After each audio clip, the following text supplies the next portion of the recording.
Okay, just so that we make sure that we have enough time, I'm sorry, I cannot figure out the chat. So if you do have questions or you want to share where you're from, submit it through the Q&A. And yeah, Heidi, thanks for letting me know. Yeah, sorry, the chat's disabled, but I can't quite figure it out. But if someone does know, please drop it in the Q&A and I can figure it out later. But thank you everyone for joining us. I'm Tiffany. I work at Interpret. Interpret is a unified customer feedback intelligence platform. And what that means is we basically help our customers understand what their customers are saying by collecting feedback across all channels and helping them make sense of it and take action on it. And one of the things that we hear all the time at Interpret is people who are voice of customer practitioners or are responsible for user insights all want to meet other folks who are doing the same thing. They want to exchange best practices, meet other folks who are doing it. So whenever they're tackling a meaty problem or something, there's other folks to turn to. So Kayla is one of our wonderful customers, and we've had that conversation a few times. So we figured it would be fun to try out a virtual meetup format where we could intro folks together, to get everyone together, intro people, and just have good conversations around voice of customer and best practices. So with that, I'll turn the microphone over to Kayla to let her introduce herself. Hey everyone, I'm Kayla Eliaza. I'm starting with my little preface of I am currently at my parents' house in Oregon, which is where I'm calling in from. The Wi-Fi is iffy and the dog is loud, so I apologize for if and likely when we have a German Shepherd interrupting us, because right now she's quietly next to me, but I don't think that'll last. Um, as far as voice of the customer, I've been in it for the better part of a decade. I came up through support at Asana. Very quickly realized I was hearing the same thing from my customers, tried to figure out how I can get that over to the product team so that they can build features that solve these problems. I am currently at Notion, and I have been for about a year and a half now, working specifically with voice of the customer and user insights. So I've seen VoC programs come up at two companies. I've had a lot of conversations. There are a lot of things that I've learned, a lot of things that work, don't work, work for specific teams or companies. And I'm just really excited to get to share what I've learned with everyone. And we are too. Thank you, Kayla. So before we jump into the meetup, just wanted to recap how we'll run things. Again, we want to keep it really casual. So for the first part, I put together a list of questions that I hear often from customers, and I'm going to ask those questions to Kayla, and then we'll reserve the rest of the time for Q&A from the group. So if, again, as we're chatting, please drop your questions in the Q&A. And again, I apologize, the chat is disabled. I promise for future sessions, I will figure out the chat. But with that, let's go ahead and jump right in. So Kayla, you have obviously a lot of experience with voice of customer, working in support. So what advice would you have for someone who is looking to get started with voice of customer? Yeah. The first thing is, if you're thinking about voice of the customer, someone else is too. They might not be thinking about it in that term, but your customer-facing teams know what customers want. So I think everything is worth starting with a conversation. I'll caveat that by saying, don't try to capture every single team's feedback right away. Eventually, that's where you want to get to. But if you try to start taking in everything at once, it's going to be overwhelming and possibly a disaster. Just start small, one or two teams, but try to make sure that people know what's going on. So start with those conversations. And then one of those conversations should also be with your audience. So you want to know what your customer facing teams are hearing, but you also want to know what's useful for your product teams. Because if you're gathering information that's not useful for them, you're not going to see the program go anywhere. And then I'll add one more tip to that, which is find an advocate, preferably someone higher up in leadership or someone on the product team who can just build a feature that you guys are requesting and give you an early win. Because once you get that early win, you're going to be able to get so much more traction. All that was super actionable, but I think, like for me, I think it's just applicable to a lot of things that are new is the whole walk before you run, even though it's so easy to like get excited. So I love how you're like, instead of trying to do everything at once, start small and then like branch out from there. So I thought that was really valuable. And then when you think about measuring success, voice of customer programs, how do you do that? How do you approach it? And then are there specific metrics that you focus in on? If anyone has figured this out, please let me know. I think it's a really difficult thing because there's not really a cut and dry metric for voice of the customer. And it's kind of going to depend on what your goals are. So obviously you need to define those goals.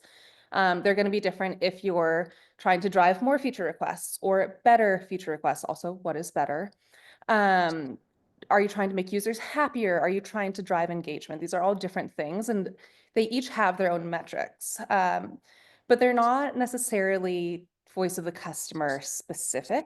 These are things that we tend to work on across teams. Um, I think a lot of us really want to like launch features that we hear our users asking for, but companies are not just going to launch a feature because I say, I had 10 users this week ask for it. And in fairness to the companies, they probably shouldn't, right? We want to launch features that align with what our company goals are, with what our roadmap is, with kind of the point of the product that we are building. Sometimes users ask for things that have nothing to do with your product. So there's definitely some editing that needs to happen. Um, as far as actual metrics, I think more about the metrics that are going to help you build your case, and then you can kind of look at them and see if there are increases or decreases. So maybe less about the success of the program, but more about driving the success of the program are going to be where your requests coming from. So are they coming from a specific plan level, free versus enterprise versus any paid tier in between, specific ARRs. Plan levels and ARRs should also be taken with a grain of salt because that's the current state, not the potential state, right? If Apple comes to me and is a free user, they have a lot of money, but if they're not giving it to me right now, maybe it's not getting captured in my system. And I'm just going to be like, oh no, that's just a free user named after some fruit, right? So we all know that's not true. So just remember, take the current metrics with a grain of salt. Other things you can look for, especially if your company is looking to expand, are location and language. Um, and then there are also like support metrics. How long does a ticket take to respond to? What are the customer satisfaction ratings? How many back and forth emails, or how long is this phone call? So lots of things that you can kind of take into consideration and then see how that changes as your program develops and as features are developed in a certain area. That's really helpful. I loved the phrase you used, a free user named after a fruit. I'm sure. Um, Steve and Jobs, he was like, Apple, it's a fruit, but it's also like alphabetical. there we go. Um, so when you think back on your experience building out programs, being involved in user insights, what's the biggest hurdle that you faced when building those programs out, and how did you overcome those? Yeah, I think this, I mean, it relates back to what we've already said, which is how do you get buy-in? How do you show your worth? And we talked a little bit about metrics and how there aren't necessarily voice of the customer specific metrics. So given that it's hard to show your worth, how do you get people to create a role or create a team so that you can do this? How do you get the product teams to build the features that you're asking them for? Because there have been so many times when I've gone to product managers and be like, I hear this all the time. Like, can you build something? Can you like make this seemingly very little tweak?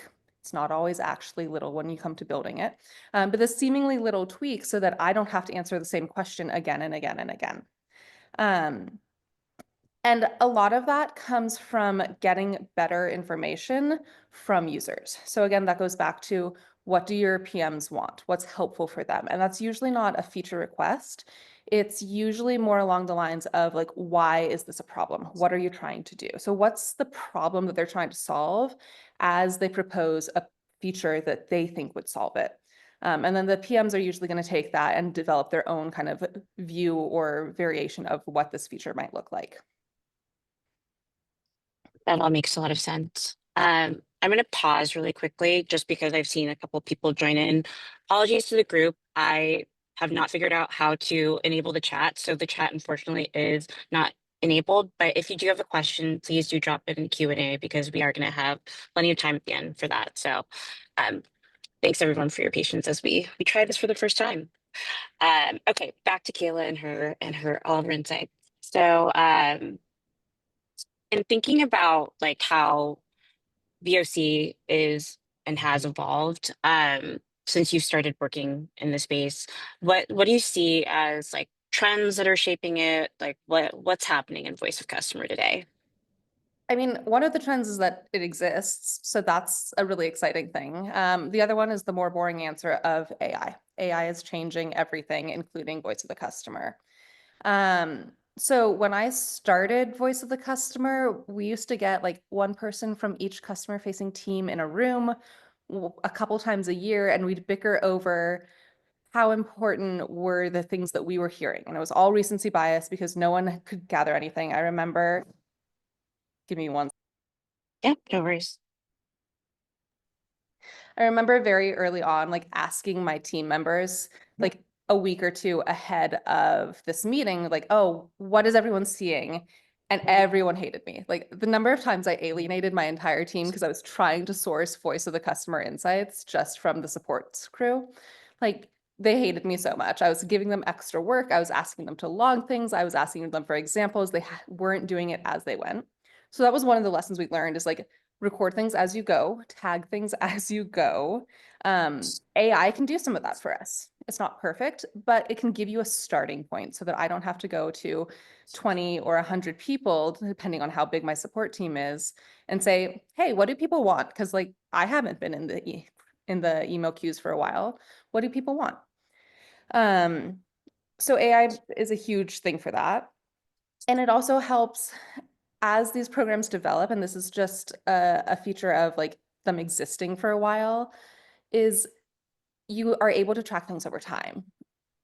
I'm actually not against recency bias in voice of the customer. I think there's a value to saying, this is what we're hearing lately. But I also want to be able to say and like look back and say, okay, last half, last quarter, last year, what were we hearing recently then? And how has that changed? And how are the rankings changing? So just the fact that these programs are developing, it gives you a lot more to look at. And then AI just allows you to take in so much more information, right? A tool like Interpret will analyze thousands of tickets for me and be able to find the trends in them so I can look at it, say what's interesting to me, and start to go deeper. Got it. And Kayla, anytime you want to ask me about a customer insight, I would never hate you. I can't imagine anyone ever hating you. Um, I but can be annoying. but I mean, again, like that's what makes you such a great customer advocate, right? It's like you just care so deeply. But awesome.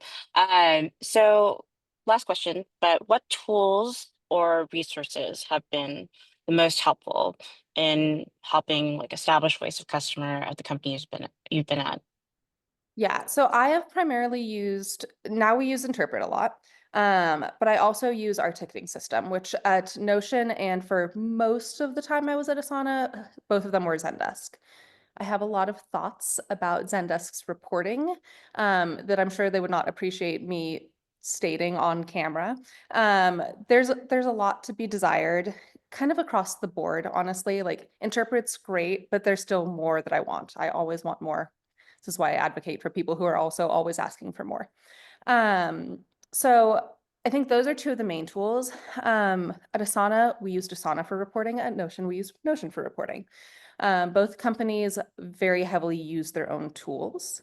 Um, Actually, I didn't get a chance to do this ahead of this call, but I have it on my to-do list is we do a monthly report and then a quarterly report, and I'm going to turn those into templates that I can share out. So please do share your email address either with me directly or with Tiffany. I'm sure we have a list going already for everyone who signed up, but I will make sure to share those out once I get around to actually publishing them. And just being able to share and understand all of that.